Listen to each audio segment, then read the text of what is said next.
ఎఫెసీయులకు రాసిన పత్రిక 4వ అధ్యాయం మొదటి 2 వచనాలు. కాబట్టి మీరు సమాధానమును బంధము చేత ఆత్మ కలిగించు ఐక్యమును కాపాడుకొనుట యందు శ్రద్ధ కలిగిన వారి ప్రేమతో ఒకరినొకడు సహించుచు మీరు పిలువబడిన పిలుపునకు తగినట్లుగా దీర్ఘశాంతముతో కూడిన సంపూర్ణ వినయముతోను సాత్వికముతోను నడుచుకొనవలనని ప్రభువును బట్టి ఖైదీనైన నేను మిమ్మును బతిమాలు కొనుచున్నానంటున్నాడు. అంటే ఐక్యతను కాపాడుకునే విషయంలో మనం శ్రద్ధ వహించాలి. టేక్ ఇట్ ఈజీగా తీసుకుంటే విడిపోతాయి. ఒక అడవిలో 5 ఆవులు మేస్తుండేవట. 5 ఆవులు. ఈ 5 ఆవులు రోజు ఐక్యమత్యంతో మేస్తున్నాయి, బాగానే ఉన్నాయి. కానీ అనుకోని రీతిగా ఒక ప్రాంతానికి వెళ్తే గడ్డి ఒకే దగ్గర ఉంది. ఈ 5 ఒకేసారి తినాల్సిన పరిస్థితి వచ్చింది. అప్పుడు వీటి మధ్యలో భేదం వచ్చింది. ఇది ఎక్కువ తిన్నదని చెప్పేసి ఈ ఆవులు ఏం చేస్తున్నాయి, దాన్ని ఇది పొడుస్తుంది, ఇది నది పొడుస్తుంటే మొత్తానికి అలిగినాయి. మరుసటి రోజు అలిగి 4 ఆవులు వచ్చినాయి, ఒక ఆవు పక్కకి వెళ్ళిపోయింది.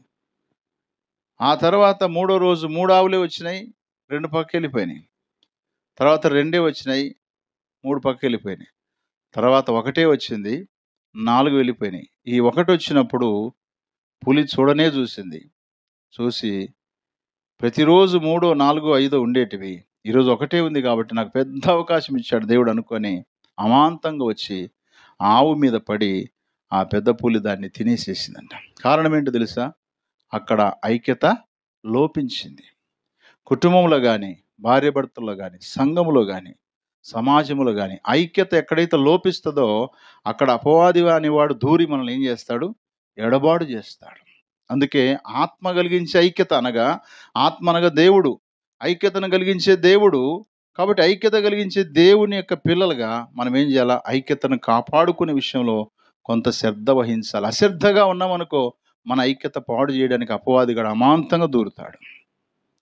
అందుకనే రాయబడింది 133వ కీర్తన మొదట్లో, సహోదరుల ఐక్యత కలిగి నివసించుట ఎంత మేలు, ఎంత మనోహరం అని రాయబడింది అక్కడ.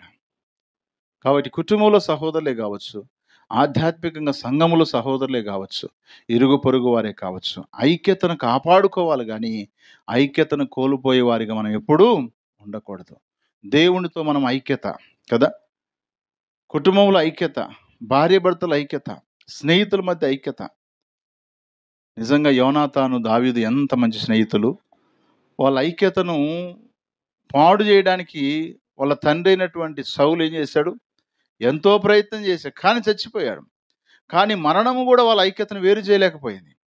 మరణించే ముందుగా కూడా యోనాతాను అన్నాడు, అయ్యా దావీదా, మా నాన్నకు బదులుగా నువ్వు రాజు అవుతావు. వాస్తవంగా రాజు తర్వాత రాజు ఎవరు కావాలి? రాజకుమారుడే రాజు అవుతాడు. ఇప్పుడు యోనాతాను ఏమంటాడు తెలుసా? మా నాన్న తర్వాత రాజేరా, నేనంటే ఏమనుకున్నావు దావీదా అని అనలేదు ఆయన. ఆయన అన్నాడు, మా నాన్న తర్వాత నువ్వే రాజు అవుతావు, ఇదిగో నా అధికారం నీకు ఇస్తున్నానని చెప్పి ఒక ప్రమాణం చేసుకున్నాడు. ఏంటో తెలుసా? నువ్వు రాజు అయిన తర్వాత నా కుమారుని నువ్వు మర్చిపోవద్దు. నేను నీకు ఉపకారం చేశాను కాబట్టి నాకు నువ్వు ఉపకారం చేయాలి. నిజంగా యోనాతాను చనిపోయిన తర్వాత దావీదు బహుభయంకరంగా ఏడ్చి చివరికి ఆలోచించాడు. యోనాతాను కుటుంబంలో ఎవరైనా ఉన్నారంటే ఒకడున్నాడయ్యా, మెఫీబోషెత్ అనేవాడు, వాడు కూడా కుంటోడయ్యా అన్నప్పుడు ఆ కుంటోడిని ఎత్తుకొని రాని అన్నాడు. ఆ కుంటోడు భయపడ గడగడ వణుకుతున్నాడు. ఎందుకంటే మా నాన్న స్నేహితుడే కావచ్చు, కానీ మా తాత ఆయన చంపాలనుకున్నాడు. కాబట్టి ఇప్పుడు వాళ్ళిద్దరు చచ్చిపోయారు, కుంటోడైన నన్ను కూడా చంపేస్తారేమని చెప్పేసి కలవరం ఎక్కువైపోయి, అయ్యా చచ్చిన కుక్క వంటి వాడని నన్నెందుకు పిలిచావయ్యా అంటే, నా టేబుల్ దగ్గర నువ్వు భోజనం చేయాలన్నాడు. హల్లెలూయా.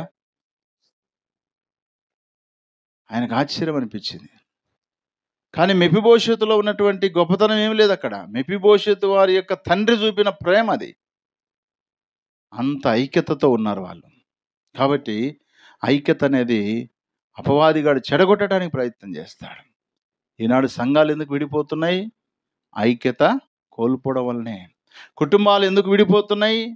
ఐక్యతను కోల్పోవడం వల్లనే. కాబట్టి ప్రియ దేవుని బిడ్డలారా, మన జీవితంలో ఐక్యతను కాపాడుకునే విషయంలో అశ్రద్ధ చేయకూడదు. ఫెలోషిప్ అనేది, సహవాసం అనేది చాలా ప్రాముఖ్యమైనది. అందుకే సంఘములు ఎవరైనా వెనకబడుతుంటే వారిని మనకెందుకు లేని వదిలిపెట్టుకోకూడదు. వదిలిపెట్టామనుకోండి, వారు పరిపూర్ణంగా అపవాదైన సాతానునికి చిక్కిపోతారు. ఆ మీదట దేవుడికి సంబంధం లేకుండా బ్రతుకుతారు. వారిని చూసినప్పుడల్లా బాధపడాల్సొస్తది మనం. ఆ బాధ ఏదో ముందే కొంచెం ప్రయాసపడి, కొంచెం శ్రద్ధ చూపిస్తే వారి విషయంలో మనము ఆ ఆత్మను మనం కాపాడిన వారమైతాం. కాబట్టి ఆత్మీయ జీవితంలో ఐక్యతను కాపాడుకునే విషయంలో మనము శ్రద్ధ కలిగుండాలి.